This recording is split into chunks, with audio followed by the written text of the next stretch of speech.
My name is Katherine Lavoie. I am 60 years old.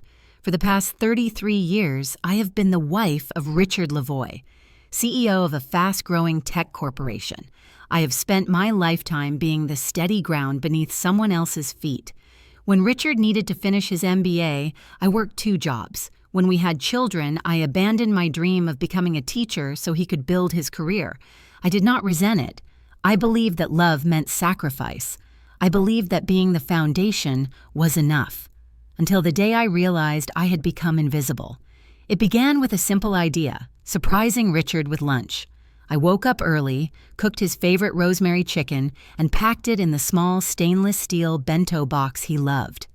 Before leaving the house, I reached into the top drawer and gently folded the scarf he had given me on our 33rd anniversary around my neck. It was soft blue wool, worn at the edges, a little faded, yet precious to me. It held pieces of our history the way photographs could not. I drove downtown. Richard's company occupied a tall glass tower that looked like a monument to ambition. Walking toward the entrance, I felt strangely nervous. I had not visited his office in years. He always said work was stressful, and I never wanted to intrude. At the main door, a large sign hung above the security desk. Authorized Personnel Only. The letters were bold, precise, unwelcoming. Still, I held my lunchbox tightly and took a breath. The security guard looked up at me. "Good morning," I said, offering a polite smile. "I am here to see Richard Lavoie. I am his wife." He stared at me for 2 seconds. His eyes scanned me from head to toe, the scarf, the lunchbox, the simple clothes of a woman who still irons her shirts and keeps spare tissues in her purse. Then he laughed, not a chuckle. A loud, confident laugh, the laugh of someone certain I had made a ridiculous claim. His voice carried across the marble lobby. "Richard's wife? I see his wife every day." He jerked his chin toward the elevator. "There she is. Right on time." I turned. A young woman stepped out of the elevator, wearing a tailored beige suit and red lipstick. Her heels clicked like piano keys. Her ID badge swung from her neck. Madison Clark, senior advisor. She walked with ease, with familiarity, with ownership. The guard brightened as she approached. "Good afternoon, Madison." She smiled back, effortlessly, as if she belonged to this world of sharp edges and polished chrome, as if she belonged to him. Madison passed me, her perfume lingering in the air. There was no recognition in her expression, no curiosity. I was not a threat because I was not even seen. The guard turned to me again. "So you are—" "Who exactly?" It hit me like a physical blow. Who am I? I am the woman who stayed awake with Richard through financial failure and layoffs. I am the woman who hid her pregnancy so he could focus before some important presentation. I am the woman who packed lunches every morning and believed that being supportive was noble. Yet here, inside his world, I was nobody. My throat tightened, not from jealousy, from erasure. I straightened my scarf, the one Richard once wrapped gently around my shoulders while saying I deserved silk instead of wool someday.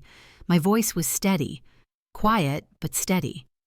"If you say my husband has another wife, then I suppose he does not need this lunch." I placed the bento box on the counter. The guard stopped laughing. I turned around and walked toward the exit, not rushing, not trembling, just walking. Not saying a word was the only power I had at that moment. Silence can be louder than rage. Silence can be a declaration. When I reached the door, the sunlight hit the glass, and I saw my reflection. I barely recognized the woman staring back. Tired eyes, soft shoulders, hands that trembled, not from age, but from something breaking inside. That was the moment I knew. Something in my marriage had died long before today, and I was only now discovering the body. Stay with me until the end. Because what I found out later was not just infidelity. It was a plan, an exit strategy, a replacement, and I was the last one to know. I left the lobby and drove without turning on the radio, the echo of the guard's laughter still ringing in my ears. The air inside the car was thick with questions I didn't know how to ask. If you are still listening, you deserve to know how I became invisible. It did not happen in one brutal afternoon. It happened quietly, over decades that looked ordinary from the outside. I was 19 when I met Richard. It was in the campus library, under fluorescent light that made everything appear more possible. He was majoring in business administration, already talking about influence and leadership. I was studying literature, chasing the way words could open a mind. He once told me that he admired how I listened. I mistook admiration for understanding. We fell in love in the way young people often do, fast, certain, blind to imbalance. Richard had ambition that glowed like a lantern. I believed in it completely. I wanted him to rise. When he said he dreamed of getting his MBA, I promised I would help. He called me his lucky star. I believed that too. We married young in a courthouse ceremony where I wore a simple blue dress and he carried a second-hand briefcase. I thought we were beginning a partnership. I didn't yet understand that sometimes love stories disguise apprenticeships. When the rent went up and tuition followed, I took 3 jobs: mornings at a diner, afternoons cleaning offices, and nights stacking books at the library. My hands were never still. I learned to stretch 1 loaf of bread into 4 meals, to wash baby clothes in the sink, and to fall asleep standing up. Richard studied late, practicing presentations in front of our cracked mirror. I ironed his shirt while he spoke about market trends. He looked at his reflection more than he looked at me, but I thought it was normal. I thought that's what success looked like. He told me I was calm in his storm. I liked the sound of that, not realizing storms don't ask the calm for permission to rage. When he received his MBA, he thanked me in his speech. My wife, Katherine, the most patient woman alive. Everyone applauded. I smiled and clapped along, believing patience was a virtue, not a slow erasure. The first real apartment we had was small, with windows that rattled in the wind. We couldn't afford curtains, so I hung old sheets. I made it home. When our first child was born, I left school with the promise I would go back later. Later became a moving target. By the time our second child arrived, my textbooks were boxed up in the attic, beside the stroller I couldn't bear to give away. Richard's career bloomed. Promotions arrived like seasons. He came home with stories about boardrooms, power lunches, and people who saw his potential. He started wearing tailored suits, speaking in acronyms, saying things like optics and deliverables. I learned to nod in rhythm, like punctuation to his victories. When he was tired, I cooked. When he was angry, I went quiet. Silence became my contribution to peace. One evening during a company gala, he brought me a gift, a blue scarf. "It matches your eyes," he said, wrapping it around my shoulders before leading me into a room full of strangers. Cameras flashed. Someone said, "You're a lucky woman." I smiled. The scarf became my armor, something to hold when I needed to feel visible. I didn't know it would one day symbolize everything I gave up. Richard thrived under attention. He loved being recognized. The way his back straightened when someone said his name in admiration, it was almost involuntary, like breathing. He wasn't cruel. He just needed the world's validation the way others need sunlight. I became his quiet audience. I told myself that being beside a man who shined was its own kind of light. Years rolled forward. Our children grew. I built traditions, pancakes on Sundays, handwritten notes in lunchboxes, Christmas stockings stitched by hand. I became the historian of our home, the keeper of details no one else remembered. The children called him Dad the Hero. I never corrected them. A hero needs a crowd that believes. When our youngest left for college, the house fell silent. I thought we would finally rediscover each other. Richard said he was busier than ever. "Just 1 more quarter," he kept saying, "then we'll travel." I waited. He built empires. I built patience. To fill the quiet, I started working part-time at the public library. Shelving returned books felt like revisiting the girl I used to be. Sometimes I caught my reflection in the glass doors and almost recognized her. I helped a young woman find a scholarship application once when she got accepted. She came back to thank me. Tears in her eyes. For 15 minutes that day, I felt like a teacher again. I came home glowing. Richard didn't notice. He was preparing for a conference, reciting a keynote about empowering teams. The irony did not escape me. Over the years, admiration became his oxygen. If a meeting went poorly, the house turned cold. If he was praised, he brought home wine. I learned to read his moods like the weather. If he needed rain, I became clouds. If he needed calm, I became silent. That's how invisibility works. It's not sudden. It's practiced. On our 33rd anniversary, he took the blue scarf from the closet, tied it around my neck, and said, "You still look like you have patience." The company printed our picture in a newsletter under the caption, "Enduring Love."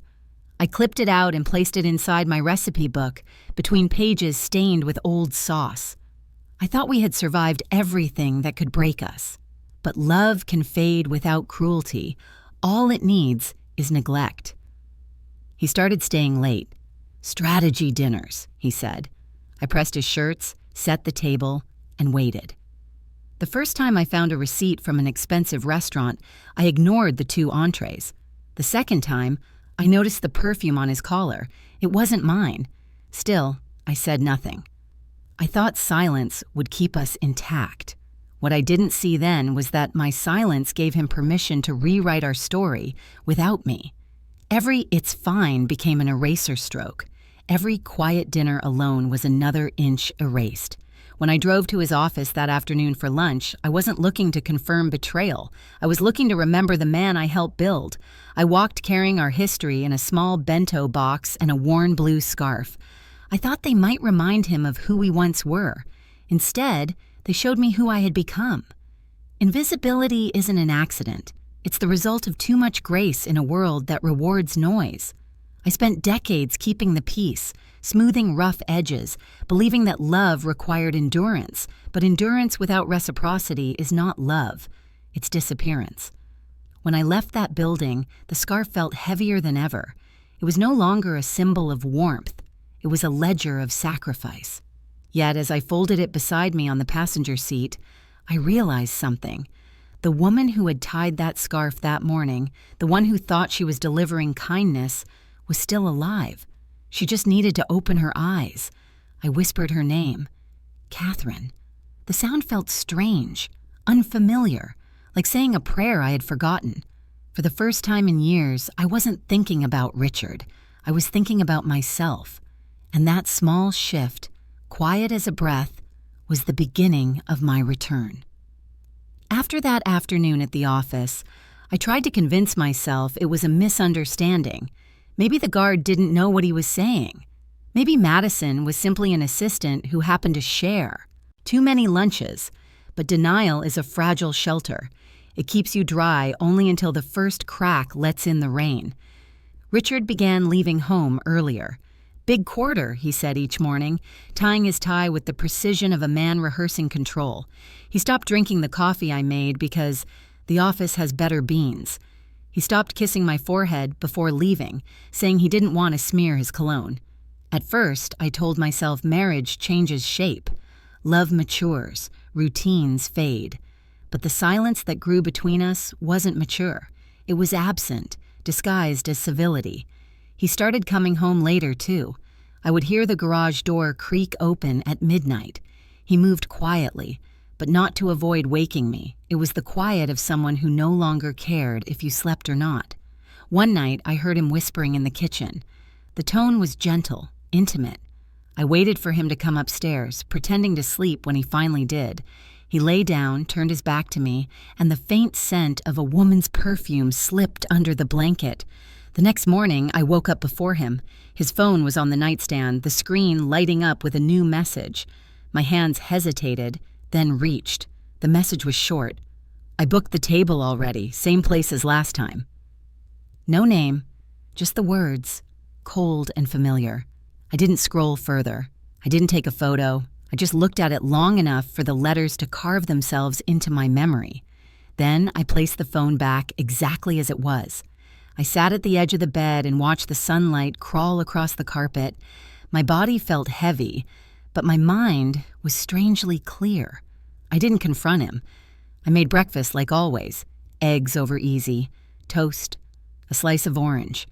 When he walked into the kitchen, freshly shaved, smelling of cedarwood, he smiled politely. "Morning, Kate." He said my name the way one says Alexa, a command, not affection. "Morning," I answered, handing him his plate. He ate while scrolling through emails. I watched him chew, swallow, type. Every small motion was deliberate, detached. I realized how long it had been since he'd looked at me while talking. The silence between us was no longer a gap. It was a wall, thick and soundproof. That afternoon, I walked next door to visit Evelyn Turner, my neighbor. She was 68, retired from teaching, and widowed 10 years. Evelyn had the kind of eyes that didn't miss much, the kind that could see the truth in your posture before you spoke. She poured tea in her kitchen, lemon and chamomile. The air smelled warm, forgiving. I tried to talk about the weather, but my voice cracked in the first sentence. Evelyn set down the teapot and said softly, "You're too quiet, Kate. What happened?" I told her about the lunch, the guard, the woman named Madison, and the message on the phone. Evelyn didn't gasp. She didn't curse him. She just nodded slowly, as if she had seen this movie before. Then she said something I will never forget. "A hurt wife will talk. A broken wife will go silent." The words sank into me like stones into still water. She continued, "When you stop arguing, Kate, that's when he's truly lost you. Men think silence is forgiveness. It's not. It's the funeral before the burial." I stared into my cup, steam blurring the edges of the world. "What should I do?" I asked. Evelyn's smile was small, sad. "Nothing yet. Watch. Listen. Don't let your anger write his story for him. You'll know when to move." That night I lay awake replaying her words. Watch. Listen. I started noticing the little things I had ignored for months. His laughter when he checked his phone, the new shirts that didn't come from our usual dry cleaner, the unfamiliar cologne that clung to his car seats. A week later, he left his laptop open on the counter. A notification appeared. Calendar reminder, dinner with MC, Bella Court Restaurant. I stared at the glowing screen until it dimmed. I didn't open it. I didn't need to. My silence had become a camera. It recorded everything. I started keeping a small notebook in the kitchen drawer, next to the takeout menus. I wrote down dates, receipts, phone calls. It wasn't revenge. It was survival. Proof of what reality refused to say aloud. Still, I kept our routines alive. Dinner at 7, the house tidy, the scarf folded neatly on the chair. He seemed almost grateful for my quiet compliance. It made things easier for him. The guilty always prefer silence. Sometimes he would sit across from me, scrolling on his phone, and ask casually, "You're quiet tonight, everything all right?" "Yes," I would say. "Everything's fine." He smiled, satisfied. The man who once praised my empathy now mistook my detachment for serenity. One evening, while watering the plants, I saw Evelyn standing by her porch. She waved, her gray hair shimmering under the porch light. I walked over, and she handed me a small clipping of rosemary. "For strength," she said. "It grows back even when you think it's gone." That night, I tucked the rosemary sprig into the pocket of my apron. When Richard came home late again, I smelled the perfume before the door closed. He went straight to his office. I stood in the kitchen, holding the apron pocket, pressing the rosemary between my fingers. Its scent was sharp, almost medicinal. For the first time, I didn't feel only hurt. I felt awake. I started noticing how he talked about Madison in passing, her fresh perspective, her energy, her value to the company. He used the language of business to hide the language of intimacy. And I let him. Because now I wanted him to be comfortable. Comfortable people reveal themselves. A few nights later, I caught him humming a tune in the shower. He hadn't hummed in years. I leaned against the bathroom door, realizing he was happy again, just not with me. I didn't cry. Not then.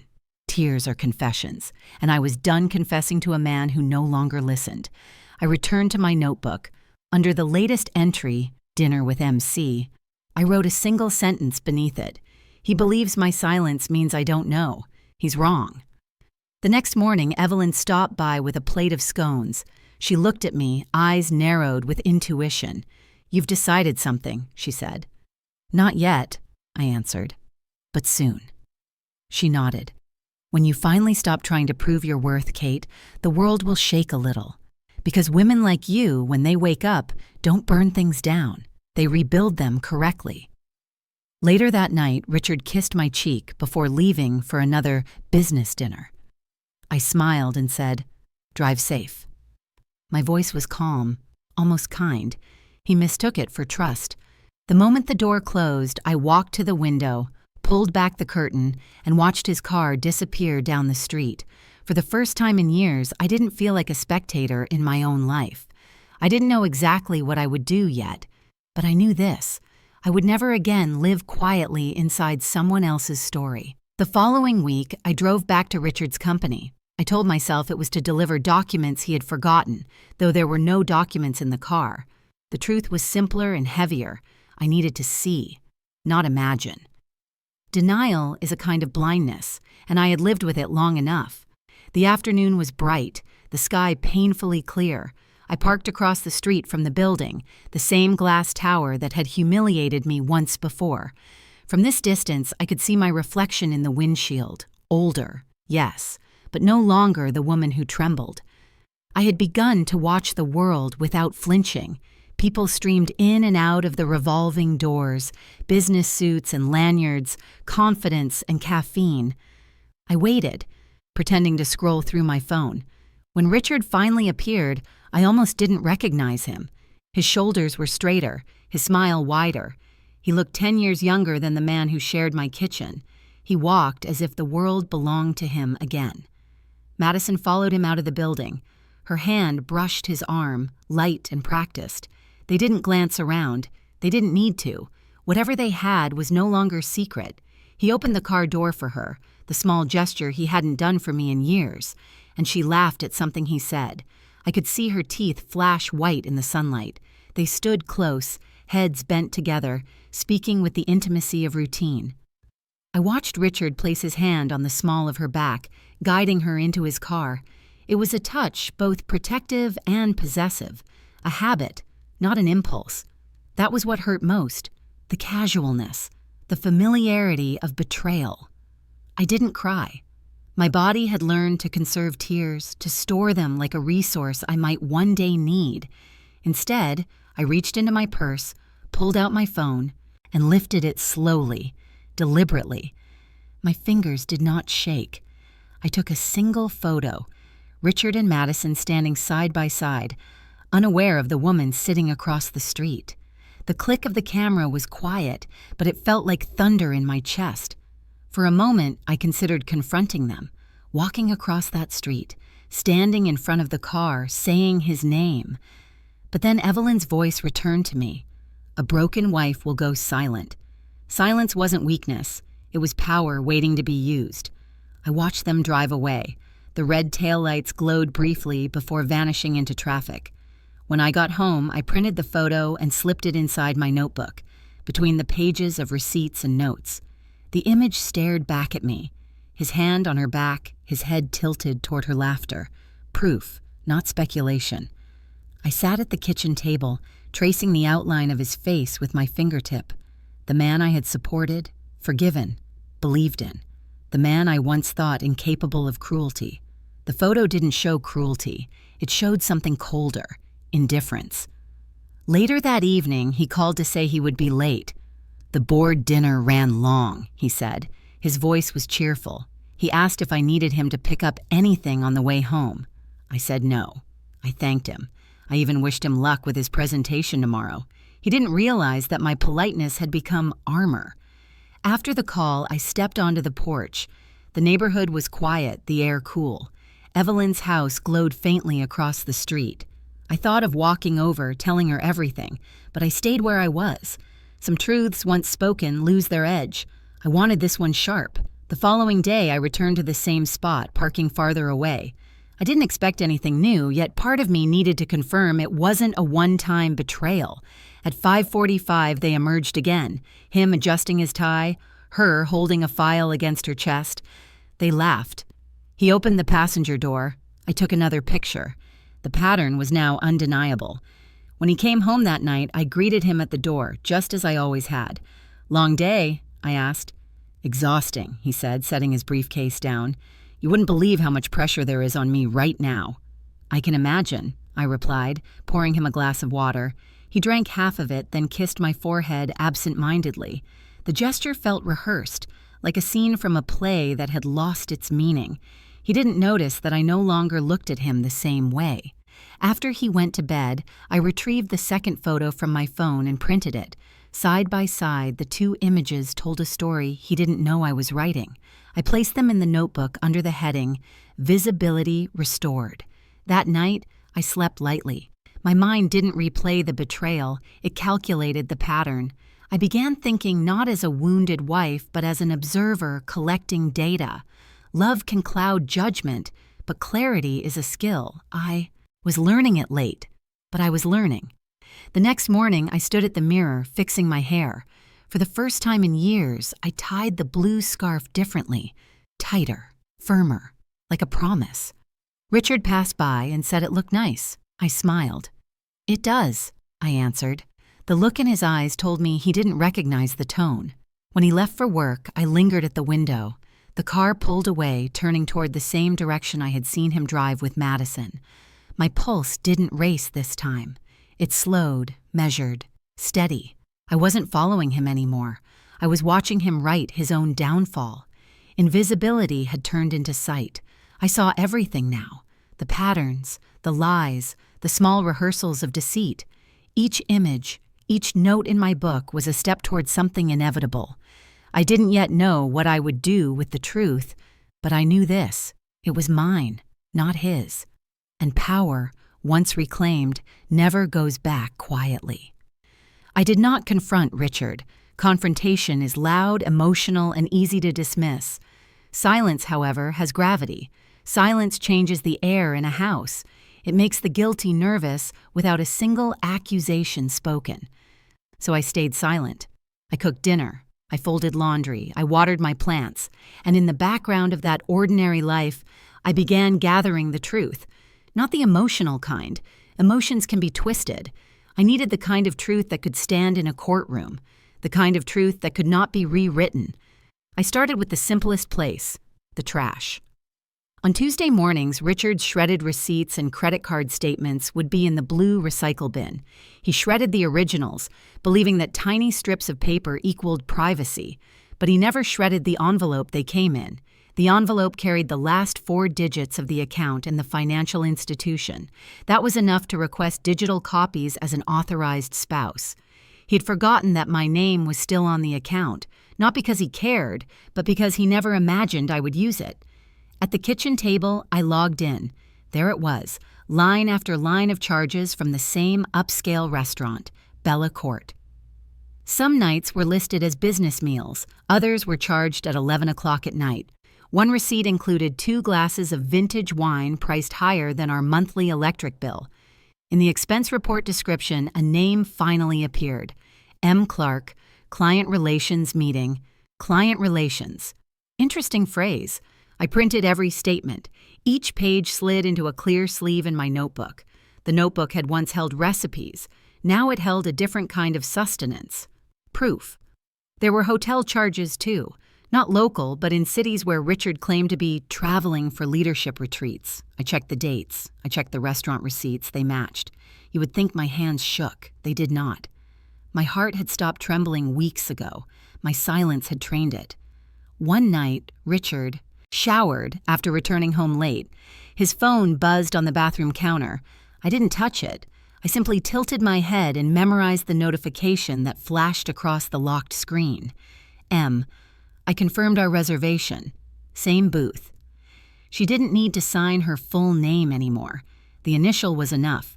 But the most important moment wasn't the receipts or the phone. It happened the morning I understood the depth of Richard's arrogance. He left for work early, rushing out the door, forgetting his laptop bag. I grabbed it and called after him, but he was already pulling out of the driveway. The bag was unzipped. A printed packet was sticking out. It was a quarterly spending report. His assistant likely printed it for him to review at home.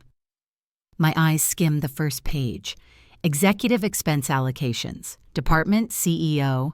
Strategic growth vendor. Bella Court fine dining. Purpose, leadership mentorship session. Attendee, Madison Clark, leadership mentorship. He was using company money, not just personal funds.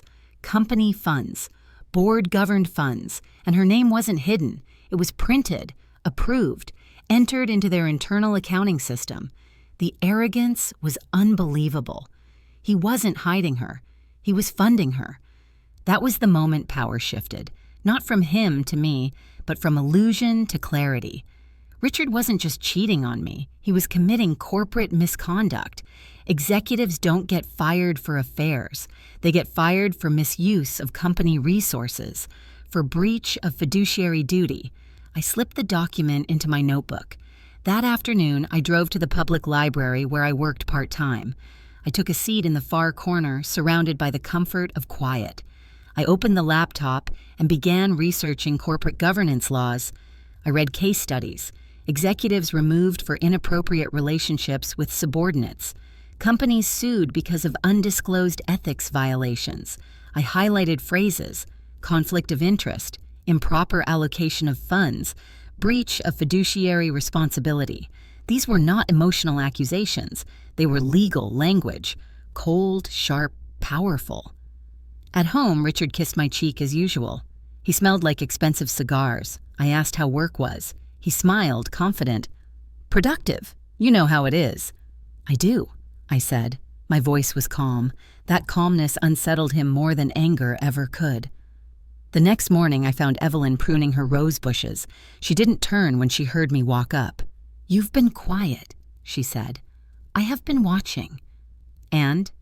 "He's not careful." She looked up. Her eyes were steady, patient. "He thinks being careless is the same as being safe.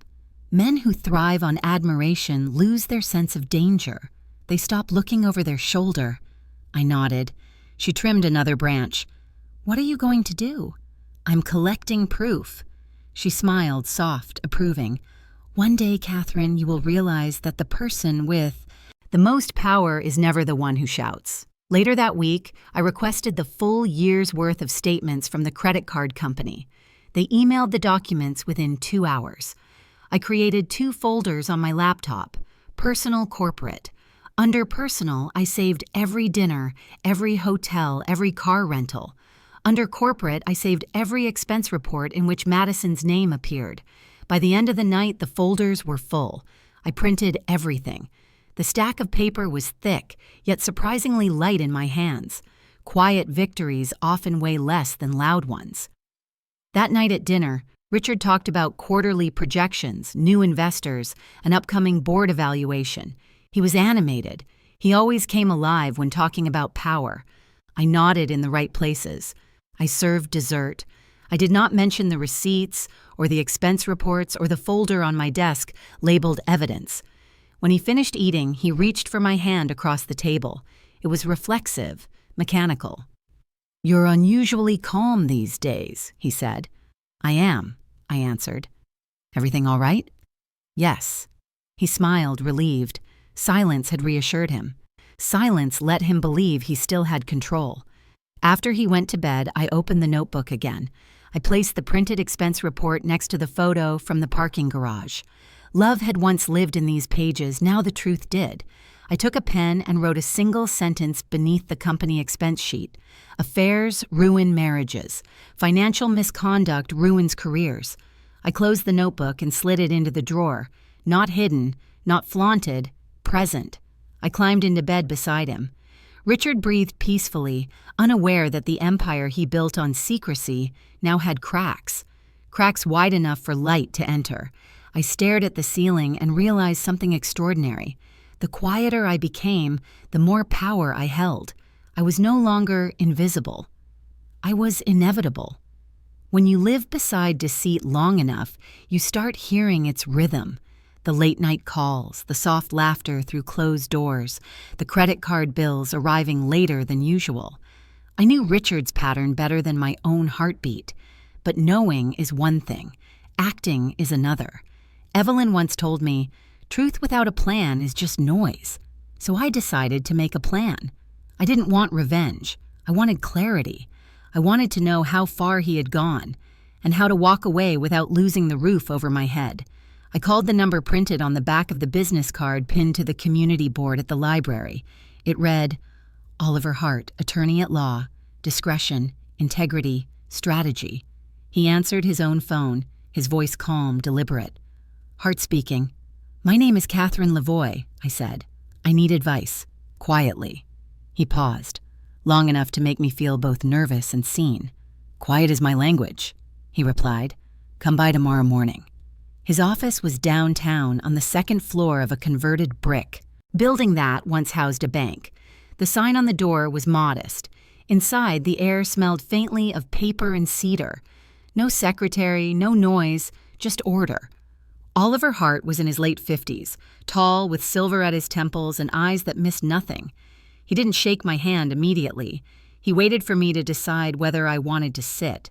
When I did, he said, Start wherever it hurts least. So I did. I told him about the long marriage, the distance, the photos, the receipts, the expense reports. I slid the manila folder across the table, the one I had been building for weeks. He opened it slowly, page by page, like someone unfolding a fragile truth. He didn't interrupt. He didn't nod for sympathy. He simply read. Occasionally, he made a small note in the margin. When I finished speaking, the silence between us was thick. Finally, he leaned back and said, You've done more work than most private investigators. I wasn't trying to spy, I said quietly. I just needed to know what was real. He studied me for a moment. And now that you know, I don't know what to do with it. He tapped the papers gently. This is more than marital betrayal. This is corporate liability. Your husband is using company funds for personal benefit. That's grounds for termination and, depending on the company's bylaws, legal action. I looked down at my hands. They were folded tightly, fingers white at the knuckles. I'm not sure I want him destroyed. You don't need to destroy him, he said evenly. You just need to stop letting him destroy you. I met his eyes then. They were not unkind. They were steady like an anchor. He continued, I've seen women come in here with less evidence and more fury. They burn everything, including themselves. That's not your path. You have something better. Control. I frowned slightly. Control? Control, he repeated. You see, Mrs. Lavoie, silence isn't suffering. Silence is how you gather power. The words landed in my chest like a key turning in a long, locked door. He went on, Most people waste their strength shouting into deaf ears. You, however, have already done the hardest part. You've stayed observant. That's what wins cases, and that's what reclaims lives. I sat very still. For the first time, my silence didn't feel like weakness. It felt like armor. Oliver asked for a few more details. The company name, Richard's position, whether I had any joint accounts linked to corporate expenses. I answered carefully, watching how his mind worked. He wasn't a loud strategist. He was surgical, precise. Finally, he closed the folder and said, I'll need a few days to review this, but from what I see, you have leverage, both legally and morally. If the company's board learns that their CEO has been using business funds for personal indulgence, they'll have to act. And when they do, we'll ensure your financial security remains intact. Do you think he suspects anything? I asked. No, Oliver said. Men like your husband never look down long enough to see the ground beneath them shifting. I almost smiled. Almost. He offered me tea before I left, black, unsweetened. You'll need clarity, he said simply. I held the cup in my hands, the warmth seeping into my fingers. I thought silence was my punishment, I whispered. Then you misunderstood your gift, he said. You were never powerless, Katherine. You were patient. There's a difference. The drive home felt different. The streets looked sharper, the air cleaner. I wasn't lighter exactly, but the weight had shape now. It was something I could carry without losing myself. That evening, Richard came home early for the first time in months. He brought flowers. Tulips, my favorite, though I hadn't mentioned them in years. Rough day, he said, setting the bouquet on the counter. The board's been tense. I might need your good luck." I looked at the flowers, beautiful, fragile, cut from their roots. "Of course," I said. "You always have it." He kissed my cheek and went upstairs to shower. The water roared behind the closed door.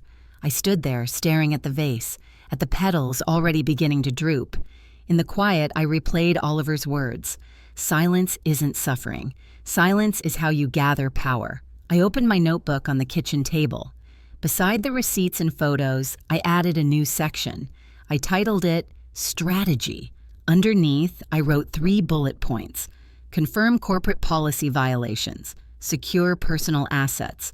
Let truth speak when the time is right. No anger, no chaos, just intention. Before bed, I placed the flowers on Richard's nightstand. When he saw them, he smiled. "You liked them." I smiled back. "They're perfect." He didn't notice the faint ink stain on my fingers or the steady calm in my voice. When he fell asleep, I sat beside the window and looked out at the city lights. Each one flickered like a secret waiting to be revealed. Evelyn's porch light was still on across the street. I thought of telling her about Oliver, about the shift that had begun inside me, but I decided against it. Not yet. Some victories are meant to ripen in silence. For years, I had been the quiet half of a conversation no one else heard. Now I understand that quite differently. It wasn't a void, it was a forge. And for the first time in a long time, I knew exactly what kind of woman I was becoming. I wasn't the abandoned one, I was the architect. It happened on a Sunday morning, the kind of calm day when life pretends to be normal. The sun filled the kitchen with a soft gold light, the kind that used to mean safety. Richard sat at the table, reading the paper, drinking the coffee I'd just poured for him. I was slicing fruit when he cleared his throat. The sound rehearsed. "Katherine," he began, not looking up. "I've been thinking, the house is too big for us now." I paused, the knife midair. "Too big?" He folded the paper with the precision of a man avoiding eye contact. "It's time to simplify.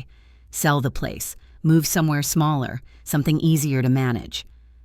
I set the knife down carefully. "Easier for who?" "For both of us," he said quickly, smiling the way he did in board meetings, measured, reassuring, hollow. "It makes sense. The market's good and we could free up some money. I already talked to a broker friend just to get a sense of things." He was lying. The kind of lie you can smell before you can prove. I'd learned that particular scent over the years. Calm, polite deceit, dressed as practicality. I wanted to ask if this broker friend was Madison. Instead, I said nothing. Oliver's words echoed in my mind. Silence is how you gather power. So I nodded. "If that's what you think is best." His eyes flickered, surprised. He'd expected resistance. My agreement unsettled him. He stood, walked over, kissed my forehead like a father comforting a child. "I knew you'd understand. You've always been reasonable." Reasonable. That was the word men used when they wanted a woman's obedience to sound like virtue. That afternoon, he left for meetings. I waited 10 minutes after his car pulled away, then opened his office drawer. Inside, the real story waited, documents neatly stacked, labeled Property Transfer Consultation. I pulled out the folder, scanning quickly. An address caught my eye. The Crescent Apartments, Unit 2B. My breath stilled. That building. The same one listed under the company's executive housing expenses in the quarterly report I'd copied weeks earlier. My fingers tightened on the folder. He wasn't downsizing. He was funding her comfort, with our home, with my silence. I photocopied the papers, returned everything exactly as it was, then sat at my desk staring at the copies. The pages blurred, and for a moment, I realized I wasn't angry. Anger needs oxygen. What I felt was something quieter, colder, like the moment the sea pulls back before a storm. When he returned that night, he brought takeout and 2 small candles. "Dinner in," he said brightly, as though it were an anniversary. "Let's celebrate change." I served the food, poured the wine, smiled when he raised his glass. "To new beginnings," he said. I met his gaze, my voice even. "To be honest," he laughed, unaware of the double edge in my words. "Always." The rest of the evening passed in stillness. He talked about timelines, open houses, and possible buyers. I listened, filing away every detail, every careless admission. After dinner, I walked to the den and looked around, the books we'd chosen together, the photographs of trips where I'd believed we were happy. Everything had already begun to feel like an exhibit of a life long ended. Evelyn called the next day. "You sounded off yesterday," she said. "He wants to sell the house," I replied. A pause. "And you're letting him?" "For now." She hesitated. "You sound calm. Too calm." "I'm past crying," I said. "Ah." Her voice softened. "Then you're at the dangerous stage. That's where change begins." That night, I opened my notebook again. Under the heading Strategy, I added a new line: Follow the money. I requested a copy of the corporate lease documents through a contact Oliver had mentioned, a quiet clerk in the finance department who owed him a favor. Within 48 hours, the email arrived. Attached was a rental agreement, the Crescent Apartments, Unit 2B, tenant, Meridian Technologies Executive Housing, authorized signatory, Richard Lavoie, occupant Madison Clark. I printed the document and stared at it until the ink seemed to breathe. He hadn't just replaced me emotionally, he'd erased me financially. When Richard came home later that evening humming to himself, I realized he had no idea I already knew. He moved through the house like a man rehearsing nostalgia, touching door frames, glancing at the pictures. "We've had good years here, haven't we?" he said. "Yes," I replied. "Good years." He smiled, relieved by my tone. "You'll see. This will be good for both of us. Fresh air, less to worry about. You've always said you liked cozy places." I looked at him carefully, memorizing the face I once loved. "I do like cozy places," I said, "especially when they're mine." He didn't hear the warning inside the words. He never did. Later, after he went upstairs, I sat on the couch in the dark. The house hummed softly, the old refrigerator, the wind through the eaves, the faint creak of the stairs where he'd once carried me after our wedding night. I could still hear the echoes of that younger man, layered beneath the stranger sleeping above me. I touched the blue scarf around my neck, the one I'd knitted decades ago, and that he'd returned on our 33rd anniversary, claiming it was too warm for spring. That scarf had become my anchor, a relic of love that used to mean something. Now, as I held it, I realized what it really symbolized: the quiet endurance of a woman mistaken for weak.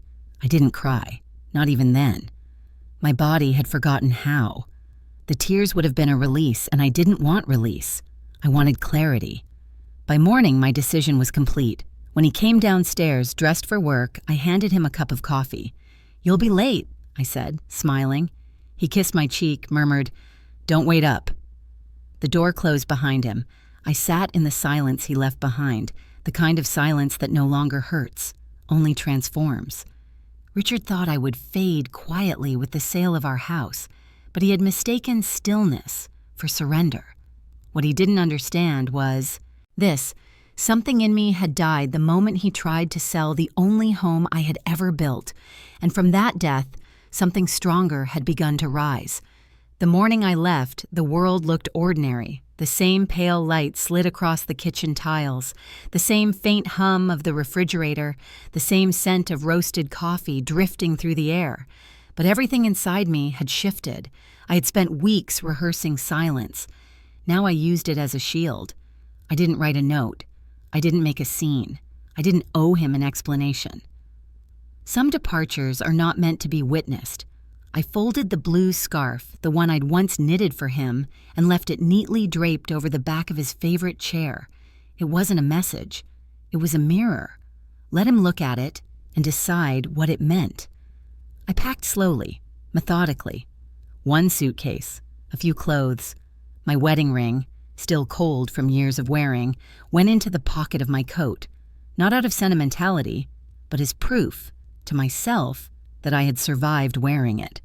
The sound of a car starting outside broke the silence. Richard's engine. He was leaving early again. I waited by the window as he reversed out of the driveway, his face composed, his focus already elsewhere. He didn't glance at the window. He didn't wave. He didn't notice that my suitcase stood by the door. "People only look for what they fear losing," Evelyn once said. He wasn't looking. That told me everything. When his car disappeared, I took one last walk through the house. My fingers traced the edges of the dining table, the frame of the door where our son's height had been marked in faded pencil. So many small ghosts lived here, quiet and harmless. They could stay. I no longer belonged among them. I locked the door behind me and placed the key under the welcome mat. I wouldn't need it again. The motel I chose was 10 miles away, quiet, clean, anonymous. The kind of place where no one asked questions. I paid cash. The receptionist, a young woman with tired eyes, handed me the key and said, "Enjoy your stay." "I will," I said softly, surprising myself by meaning it. That first night, I slept more soundly than I had in years. No murmured phone calls behind closed doors. No rustle of deception in the dark. Just silence, the kind that heals instead of hides. In the morning, I walked to a small cafe nearby. The waitress called me ma'am and smiled without recognizing my name. It was freedom disguised as simplicity. I pulled out my notebook, the same one that held the evidence, the strategy, the receipts, and turned to a clean page. Across the top, I wrote a new title: Life Post-Silence. The first line came easily. I am not missing. I am choosing to be absent. Every day after that, I built a new rhythm. I applied for part-time work at a local library, the kind with creaking floors and shelves that smelled like rain. The manager, a kind man named Tom, didn't ask why I wanted the job. He simply said, "We could use someone steady." Steady. That word felt right. I rented a small apartment above a florist shop. The space was barely large enough for a bed, a table, and a single chair by the window, but it was mine. The florist downstairs, Maria, often brought me unsold tulips at the end of the week. "Too good to throw away," she'd say. I smiled every time she handed them over. I used to think of tulips as the flowers of apology. Now I saw them as proof that beauty can outlast purpose. Weeks passed before Richard called. When his name flashed on the screen, I felt nothing. Not anger, not longing, just stillness. I let the phone ring until it stopped. He called again the next day, and the next. Then he stopped. 2 weeks later, I received an email from him, short, polished, devoid of real emotion. "Kate, I'm worried. The realtor needs your signature for the sale. Please contact me." I didn't reply. A day later, another email arrived. "I don't understand what you're doing. We can talk about this. Don't make things harder than they need to be." That made me laugh, quietly, to myself. The way men confuse boundaries with hostility. The way they think silence is aggression when it finally stops serving them. Oliver called that afternoon. "He's panicking," he said. "His company's audit has begun. The board requested all financial records related to executive housing." I closed my eyes and exhaled slowly. "So they know?" "They will soon. You timed this perfectly." It wasn't timing. It was a consequence.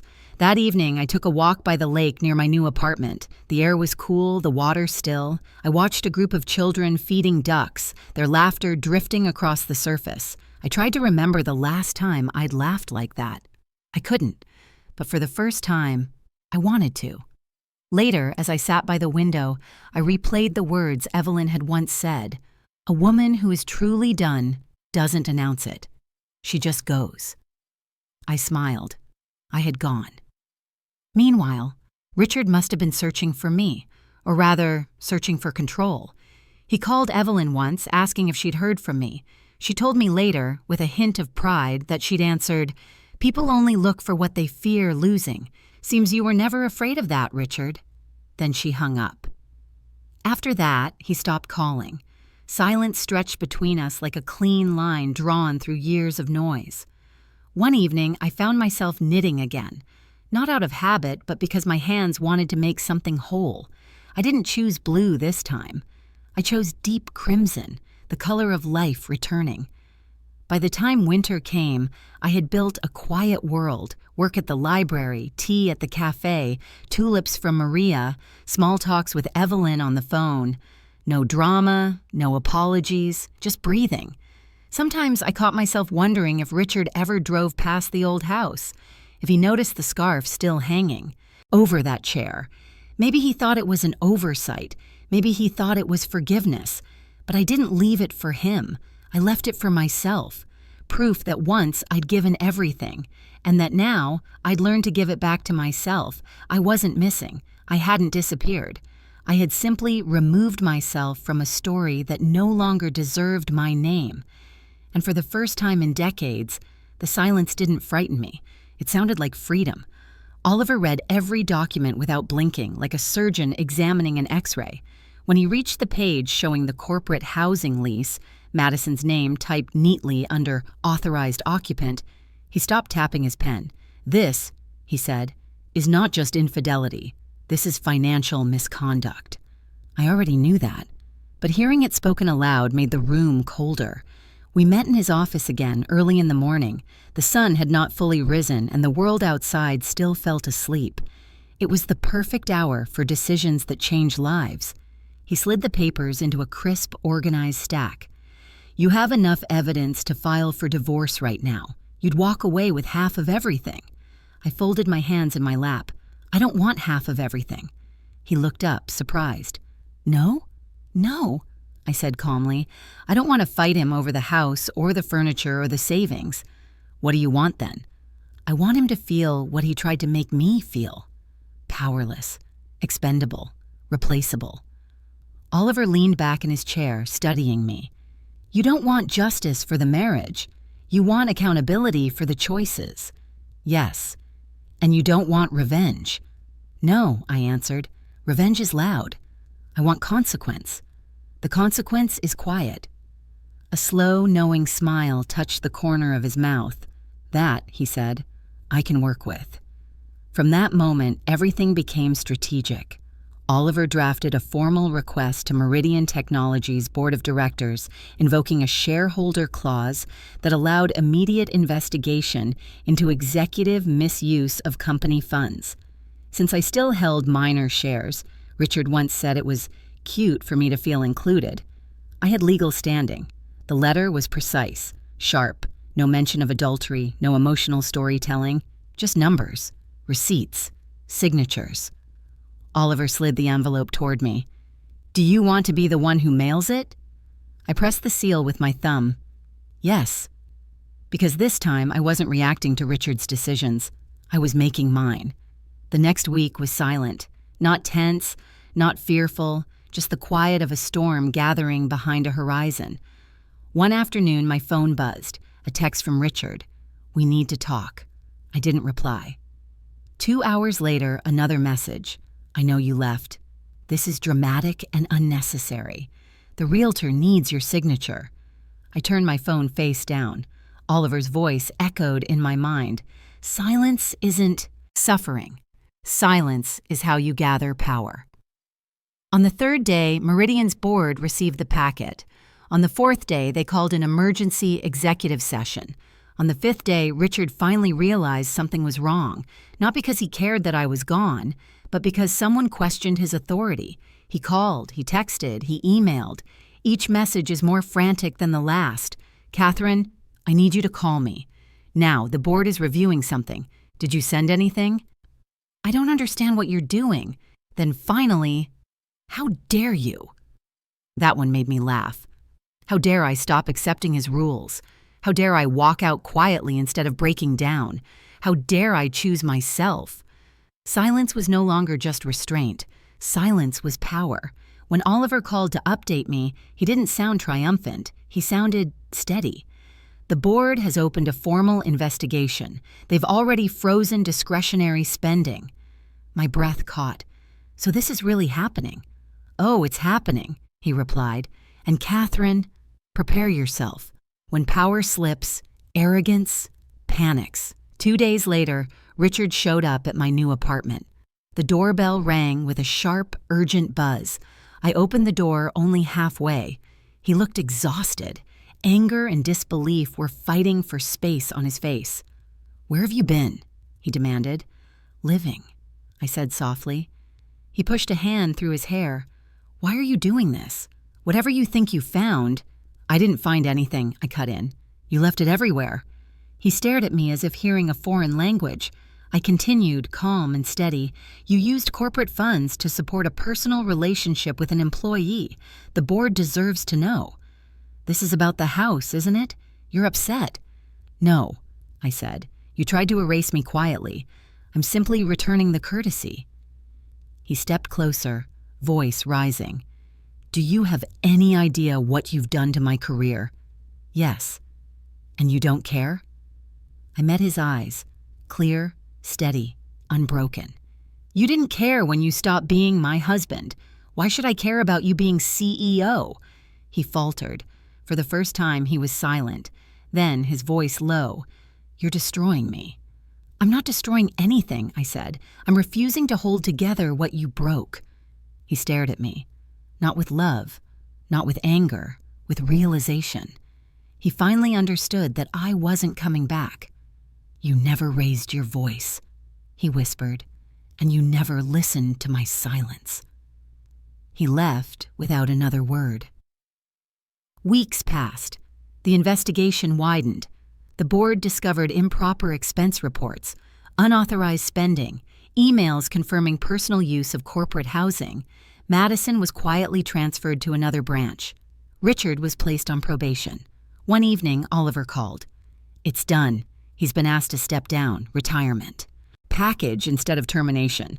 It's their way of letting him save face. Thank you, I breathed. You did that, he corrected. You chose consequence over chaos. People always imagine empowerment looks like shouting, courtrooms, slamming doors. Mine looked like this. A quiet apartment over a flower shop, a stack of documents, a woman who no longer apologizes for being seen. I wasn't the crying wife, I wasn't the abandoned spouse. I was the woman he could no longer touch, because I stopped fighting for a place in a story that didn't want me. Instead, I wrote a new story, one in which I finally took up space. Not loudly, not violently, just undeniably. The morning the board met, the city felt strangely hushed, as if the sky itself were holding its breath. Oliver called at 7 to confirm the agenda, his tone even, almost gentle. They will ask him to step aside during the investigation, he said. Your presence is optional. I will be there, I answered, not to speak, to witness. I dressed simply, a dark sweater, clean slacks, hair tied back. I slipped the blue scarf into my tote instead of wearing it. It belonged to a version of me that no longer required display. Meridian's headquarters gleamed as ever, steel, glass, and cold prestige. The receptionist blinked in surprise when she saw me, but I didn't offer a name. I have a guest pass, I said. Oliver met me near the elevators, crisp as always. He nodded, no words. That small gesture was enough. On the top floor, we were escorted to a narrow waiting area outside the boardroom. Behind tinted glass, silhouettes moved with choreographed precision. Richard stood at the head of the table, perfect posture, immaculate suit. Madison sat near him, her smile rehearsed and fragile. Her hands trembled against a manila folder. The board chair, Helen Park, came out briefly. She had met me before, smiling politely at holiday parties, her warmth professional, her distance practiced. Today her tone changed. Mrs. Lavoie, she said quietly, you may observe. There may be moments we ask you to step out. I understand, I replied. The meeting began at 9 sharp. Richard started with a monologue. Growth projections, profitability, strategic agility. His voice was steady, designed to fill rooms like this. But no one clapped when he finished. Helen nodded to the company's general counsel. Please present your findings. The counsel's voice was measured, deliberate. A review of executive expenses revealed consistent discrepancies. These include the corporate apartment lease at the Crescent, recurring charges at Bellacourt Restaurant, and travel invoices overlapping with an employee's schedule. No one breathed. He continued. Records confirm Ms. Madison Clark as an occupant of the corporate apartment. This violates Conflict of Interest Policy and Ethics Code Section 4.1. Madison's hand flew to her chest. The glass of water before her trembled, clinking against the table. Richard's jaw clenched. His pen snapped between his fingers. Helen's tone stayed even. Do you have a response, Mr. Lavoie? He inhaled, slow but shallow. Every expense was justified for business development. Any personal overlap was incidental. The counsel replied, "Incidental does not explain the signed lease addendum with Ms. Clark's name." Madison blurted, voice quivering. "I was assigned there for a client project. It wasn't personal." Helen turned to her calmly. "Who assigned you?" Madison froze. "The executive office." Helen's eyes didn't waver. "Which answers the question." A quiet rustle moved through the room, the sound of certainty replacing pretense. "The board," Helen continued, "will recess for 15 minutes before determining interim measures." The room shifted, conversations murmured, chairs scraped, and then Richard looked up and saw me. For the first time in years, he didn't mask surprise. His face drained of its practiced calm. He crossed the room quickly, stopping too close, his voice dropping to a private whisper. "Are you trying to destroy me?" I met his gaze. Steady. "No, you did that yourself." His breath caught. "You could have come to me." "I did," I said softly, "for decades. You called it noise." He blinked, searching my face for weakness. "You think this makes you stronger? They'll eat you alive, Kate." "They can't," I said. "I'm not on the menu." Madison came forward then, panic widening her eyes. "Katherine, you don't understand. This isn't just about him. It's the company. Hundreds of employees." I turned to her, calm but clear. Integrity feeds them more than deceit ever will. Her mouth opened, then closed. She wasn't prepared for a woman who didn't fight dirty, who refused to play the victim she'd rehearsed against. Richard's voice dropped again, desperate now. "Please, don't make this public. We can fix it quietly. You mistook silence for surrender, c'est, Estienne. It was to study." Helen's voice cut through from across the table. "The board will reconvene." Everyone resumed their seats. Helen looked directly at Richard. "Effective immediately. You are suspended pending completion of a full ethics and financial audit. Interim leadership will be determined by the close of business." The gavel hit softly, yet it might as well have been thunder. Richard didn't speak. His gaze flickered to Madison, who stared straight ahead, lips pale. No one approached him. Power evaporates fast. It has no loyalty when it leaves. Oliver and I stood. We exited quietly. No one stopped us. Outside the boardroom, the hallway air felt lighter, like the building itself had exhaled. Oliver adjusted his tie. "You handled that with grace." "I didn't speak," I said. He smiled, faintly. "Exactly." The elevator ride down was silent. I saw our reflections in the mirrored doors, him composed, me unshaken. The reflection didn't look like the woman who'd once waited at home with dinner going cold. She looked finished. Downstairs, the lobby buzzed. Employees whispered in small circles. A young man glanced up, recognized me, then quickly looked away. Rumor travels faster than reason. Oliver held the door open. "Do you need a ride?" "I'll walk," I said. Outside, the wind carried the first scent of rain. I stood under the awning, eyes closed, letting the sound of the city replace the years of silence that had lived inside me. Richard's text arrived minutes later. One word, "Please." I typed one sentence back, "You chose this." Then I powered off my phone. At the corner cafe, a woman spilled her coffee, papers flying. I caught the cup before it hit the ground. She gasped. "Thank you." "You're welcome," I said. My voice sounded lighter, mine again. I walked toward the park, where the trees bent gently in the wind. Sitting on a bench, I pulled the blue scarf from my tote. I folded it in my lap, small, tidy, like closure. That scarf had once meant warmth. Then it became proof of my endurance. Now it was simply fabric, nothing more, nothing less. Some truths arrive like explosions. Others unfold quietly like dawn. In that boardroom built for power, the quiet finally had a microphone. And I understood something I never had before. I hadn't destroyed him. I'd simply stopped protecting his illusion. He looked in the mirror. What shattered wasn't my doing. It was his reflection. Finally meeting the light. The papers arrived 3 weeks after the board meeting. thick, official, unfeeling. I opened the envelope with steady hands. Petition for dissolution of marriage, the heading read. My name in black ink, his above it, connected one last time by the word versus. Oliver called that same afternoon. He's offering a settlement, he said. I smiled faintly. Of course he is. He's suggesting an even split of assets. House, investments, retirement accounts. It's generous. It's performative, I replied. He wants to appear noble. Oliver paused, measuring my tone. What do you want, Katherine? The house, I said without hesitation. Nothing more. You're entitled to far more than that. I don't want more. The house is the only thing that was ever real. Everything else was built on illusion. He didn't argue. Instead, he leaned back in his chair, folding his hands. Then, I'll make it clear in the response.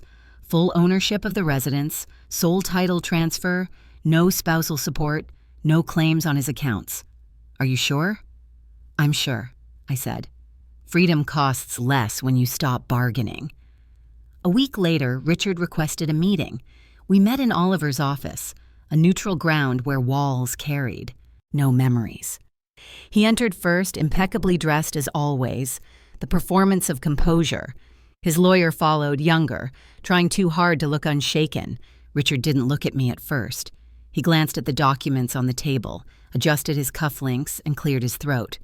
You don't have to do this, he said finally. I already did, I replied.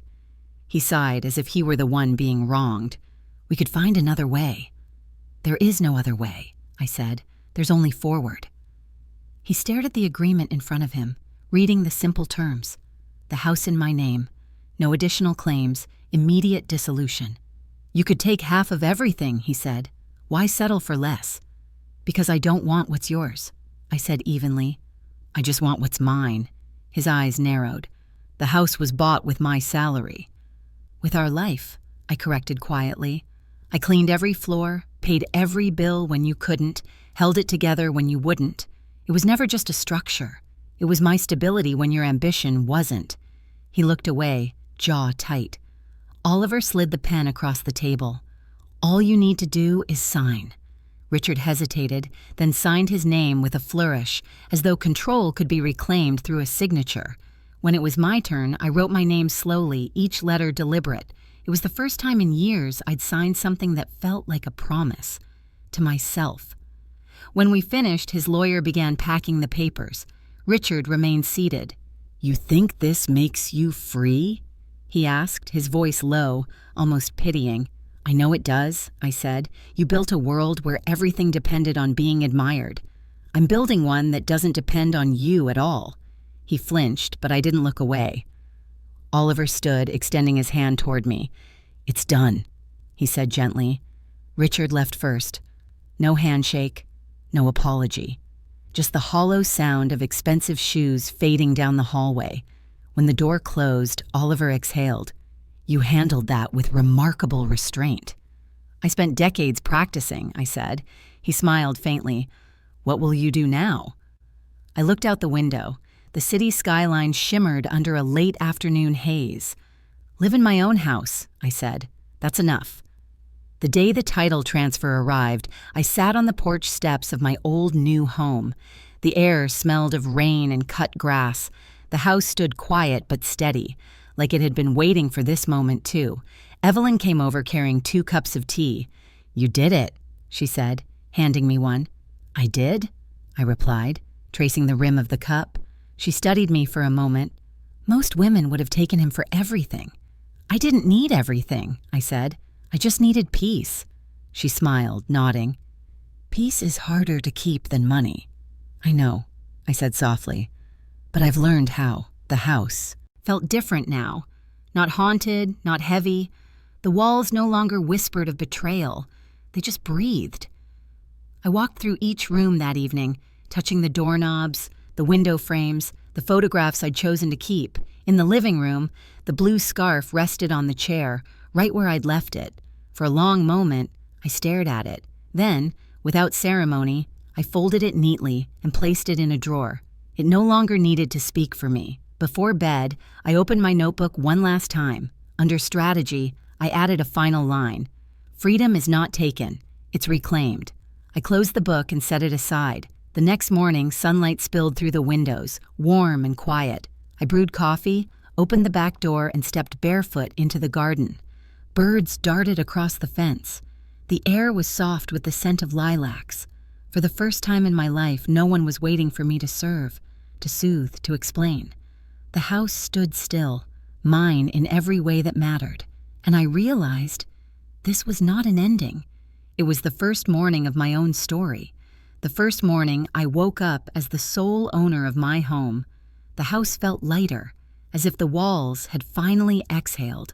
I brewed coffee and stood in the doorway to the backyard, steam rising like a small benediction. Freedom did not arrive with trumpets. It arrived as warm light across a clean kitchen table.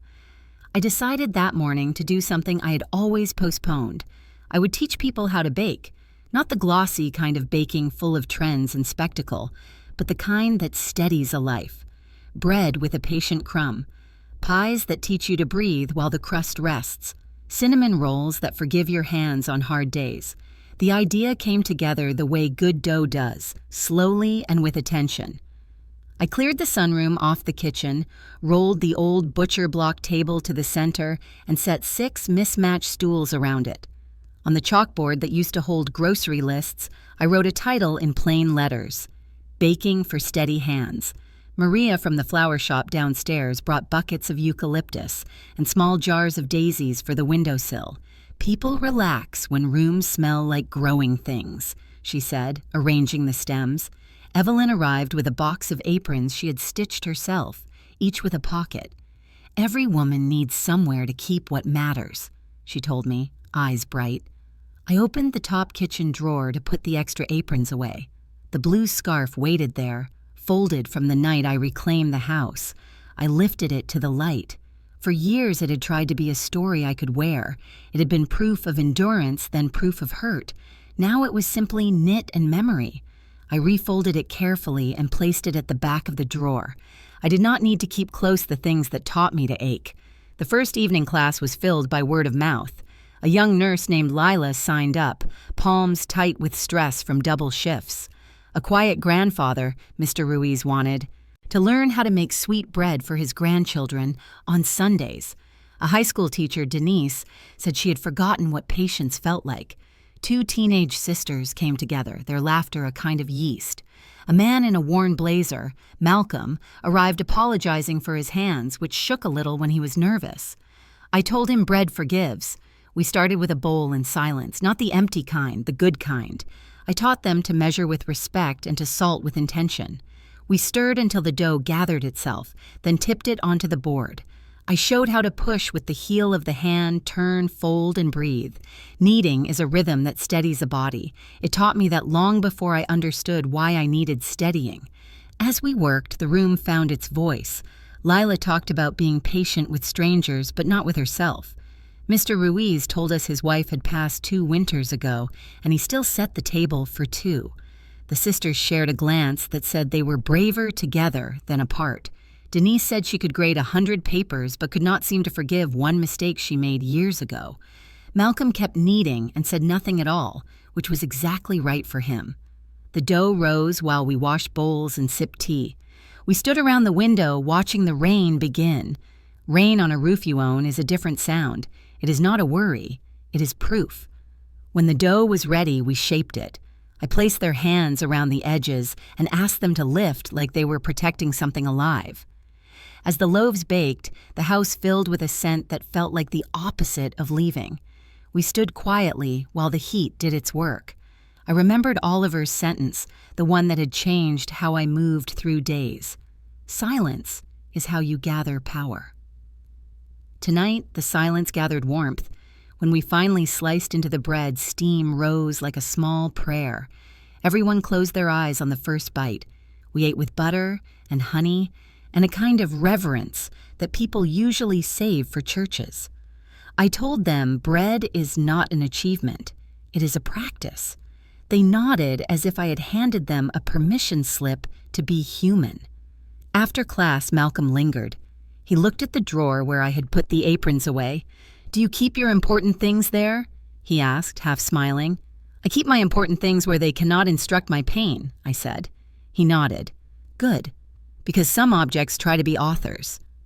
When everyone left, I washed the last tray alone. I opened the drawer again, felt for the folded scarf, then let my hand rest on the wood instead. I closed the drawer gently. I did not need to touch the past to be certain of the present. The next week, the class grew. Word travels the way truth does when it has nothing to prove. We added Saturday mornings for families. I watched Mr. Ruiz teach his grandson to flour a board without fear. Denise brought a pie she burned proudly the week before and cut it into lessons. Lila arrived on time for the first time in months, hands loose, face softer. The sisters began saving for their own mixer. Malcolm's hands steadied. In the quiet after cleanup, I sometimes sat on the back steps and listened to the neighborhood. Distant radios, a dog crossing from one patch of shade to another, the wind in our birch tree. Freedom did not make me louder. It made the world audible again. Evelyn came by one afternoon and stood in the doorway, taking in the bowls and the flour and the smell of orange zenings. "You rebuilt a house into a harbor," she said. "I baked my life back," I answered. She touched my shoulder. "No, you baked a new one." Before she left, she reached for the drawer and then thought better of it. "You do not need talismans anymore," she said. "Just recipes and light." That evening, I wrote a new sentence on the chalkboard beneath the class title. "Let gentleness be the strongest flavor." No one asked about it, but they read it. They tasted it in the room. When I turned off the lights, the kitchen gleamed softly, bowls drying like moons on the rack. I stood there a moment longer, breathing in the quiet. I had not won a battle. I had changed my life. I no longer carried what hurt me close. I folded it, put it away, and left space for sweetness to rise. He came back in late autumn. The air had turned thin, the kind that makes every sound seem sharper. I was closing the bakery classroom for the evening when I saw his car park across the street, an unfamiliar model, but the way he stepped out of it made recognition unavoidable. Shoulders still squared, chin slightly lifted, but slower now, as though gravity had finally remembered his name. Richard looked older, not just in face, but in presence, the kind of aging that comes from loss, not of things, but of mirrors. The world no longer reflected him the way it used to. He waited until the last of my students left before approaching. The bell above the door gave a tired chime when he entered. His eyes wandered over the space, the flour-dusted table, the shelves of cooling bread, the handwritten chalkboard that read, "Let gentleness be the strongest flavor." "This is yours?" he asked quietly. "Yes," I said, wiping my hands on a towel. "It smells like home." I nodded. "It does. For me, at least." He swallowed hard. "You look different." "I'm different." Silence settled, dense, but not hostile. He walked closer, tracing the edge of the counter with his fingertips. "I heard about what you've built. The classes, the reviews online. People say it feels like a sanctuary here." "I hope it does," I said. "Sanctuaries are built by people who once needed one." He looked down, his voice low. "They forced me to resign." "I know." "The press found out about Madison, about the apartment, about the misuse of funds." "Yes." He exhaled slowly. "I thought I could handle the fallout, but after the statement went public, no one called, no investors, no friends, just silence." "That's what you built," I said softly, "an empire that needed noise to exist." He nodded once. "I lost everything." "No," I corrected. "You lost what was never really yours." His jaw tightened. "You sound like Oliver." "He's a smart man," I said, then poured tea into 2 cups and slid one toward him. It was an instinct older than forgiveness. He took it, holding it like something fragile. "I don't know why I came," he said. "Maybe to see if there was anything left of us." I looked at him fully then. "There isn't." His fingers tightened around the cup. "You're not even angry anymore, are you?" "I was," I admitted. "For a long time. But anger needs fuel. Eventually, I stopped feeding it." He stared at the steaming cup, his voice small. Madison left. Moved to another city. Said she couldn't handle the attention. I imagine not, I said. I thought I'd come here and... He stopped, words breaking against the quiet. I thought maybe we could try again. I smiled, not out of cruelty, but clarity. Try what, Richard? To build another illusion? To reanimate something you buried? He flinched, but I didn't stop. You taught me something, you know. You taught me what it means to disappear inside someone else's story, and I learned that lesson very well. So well, in fact, that I walked out of yours and wrote my own. He rubbed his forehead, defeated. You don't even sound like the same woman. I'm not the woman who stood behind anyone anymore, I said simply. The words landed between us like a closing book. He looked around the shop again, the jars of flour, the soft music, the photo on the wall of me and my students covered in powdered sugar, laughing. You made something beautiful, he said. Yes, I replied, out of ruins. His voice cracked, a whisper now. Do you hate me? No. He blinked, startled. You don't? Hate keeps the connection alive, I said. I ended that story. He stared at me for a long moment, then softly, You always were stronger than I deserved. Maybe, I said, but you were exactly what I needed, to learn the difference between devotion and erasure. The clock ticked. Outside, rain began to fall, tapping against the windows in slow rhythm. He set the untouched cup of tea down. I should go. Yes, I said. He hesitated near the door, hand on the frame. For what it's worth, I'm sorry. I nodded once. I know. He opened the door. The bell chimed again, softer this time. The wind carried in the faint scent of rain and fallen leaves. Goodbye, Kate, he said. Goodbye, Richard. And then the door closed. Not with anger, not with finality, but with the peace of something finally understood. Later that evening, I stood in the kitchen alone. The cup he had touched sat beside mine. The tea had gone cold. I poured both into the sink and watched the steam rise before vanishing. Not every ending requires a gesture. Sometimes letting the moment dissolve is enough. I opened the drawer where the blue scarf lay. For a second, I thought of giving it to him, one last relic of what had once been tenderness. But then I smiled and closed the drawer. That scarf had done its work. It no longer needed a witness. Outside, the rain slowed to a mist. I stepped into the night, pulling my coat tighter.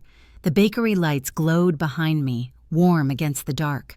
Across the street, puddles shimmered like small mirrors. In one of them, I saw my reflection. Not the woman who waited by the windows, but one who walked her own path home. As I reached my front steps, Evelyn's porch light blinked across the street, her quiet signal of care. I waved, and she waved back. Simple, wordless. The language of women who've survived. Inside, I hung my coat and turned off the lights. The silence that met me wasn't empty anymore. It was earned. I made one final note in my notebook before bed. Freedom doesn't always roar. Sometimes it closes a door gently and keeps walking. Then, on the next line, I didn't win against him. I simply reclaimed myself. I placed the pen down, turned off the lamp, and lay back, listening to the soft hum of rain against the windows. Sleep came easily, not as escape, but as peace. And somewhere between wakefulness and dreams, I realized the truth of it all. I hadn't just survived Richard. I had outgrown the version of myself that needed his approval to exist. That was the quiet victory he would never understand. The door was closed, yes, but on the other side of it, life waited, warm and whole. He came back in late autumn. The air had turned thin, the kind that makes every sound seem sharper. I was closing the bakery classroom for the evening when I saw his car park across the street. An unfamiliar model, but the way he stepped out of it made recognition unavoidable. Shoulders still squared, chin slightly lifted, but slower now, as though gravity had finally remembered his name. Richard looked older, not just in face, but in presence. The kind of aging that comes from loss, not of things, but of mirrors. The world no longer reflected him the way it used to. He waited until the last of my students left before approaching. The bell above the door gave a tired chime when he entered. His eyes wandered over the space, the flour-dusted table, the shelves of cooling bread, the handwritten chalkboard that read, "Let gentleness be the strongest flavor." "This is yours?" he asked quietly. "Yes," I said, wiping my hands on a towel. "It smells like home." I nodded. "It does. For me, at least." He swallowed hard. "You look different." "I am different." Silence settled, dense, but not hostile. He walked closer, tracing the edge of the counter with his fingertips. "I heard about what you've built, the classes, the reviews online. People say it feels like a sanctuary here." "I hope it does," I said. "Sanctuaries are built by people who once needed one." He looked down, his voice low. "They forced me to resign." "I know." "The press found out about Madison, about the apartment, about the misuse of funds." "Yes." He exhaled slowly. "I thought I could handle the fallout, but after the statement went public, no one called. No investors, no friends, just silence." "That's what you built," I said softly. "An empire that needed noise to exist." He nodded once. "I lost everything." "No," I corrected. "You lost what was never really yours."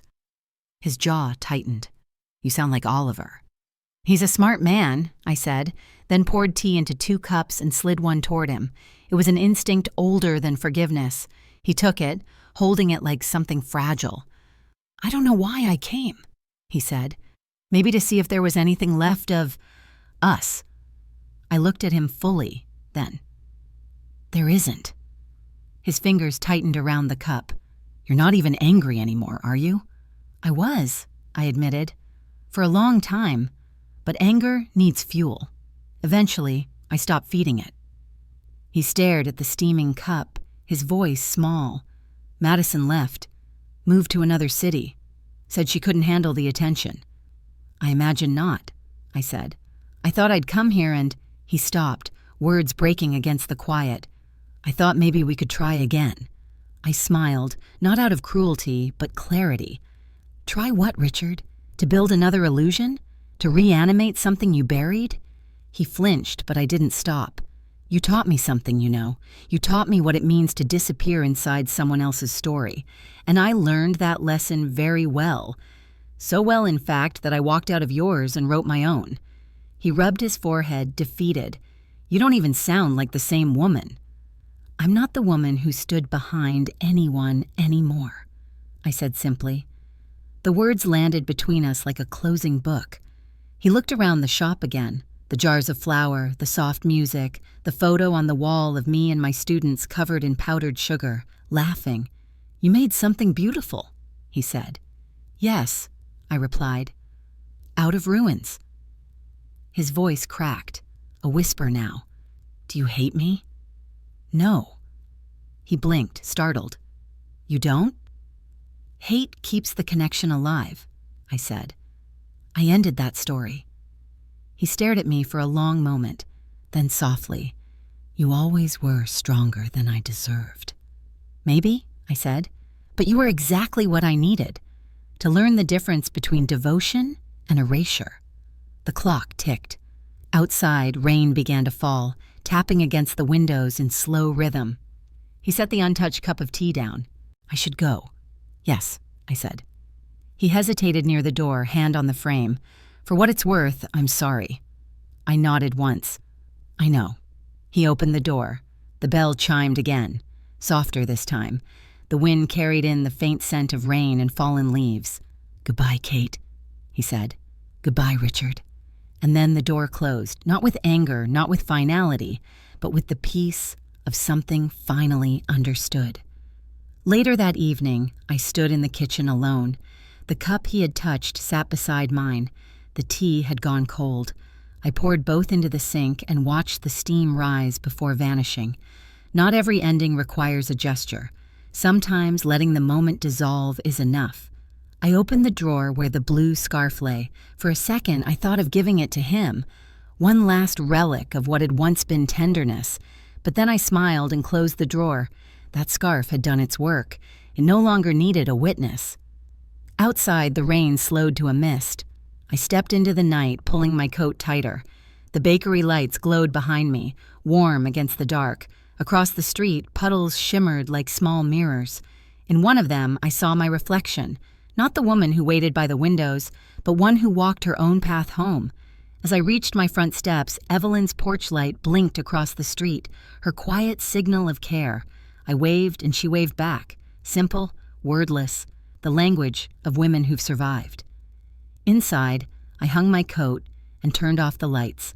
The silence that met me wasn't empty anymore. It was earned. I made one final note in my notebook before bed. Freedom doesn't always roar. Sometimes it closes a door gently and keeps walking. Then, on the next line, I didn't win against him. I simply reclaimed myself.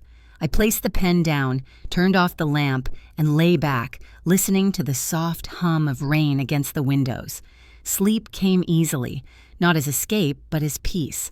And somewhere between wakefulness and dreams, I realized the truth of it all. I hadn't just survived Richard. I had outgrown the version of myself that needed his approval to exist. That was the quiet victory he would never understand. The door was closed, yes, but on the other side of it, life waited, warm and whole.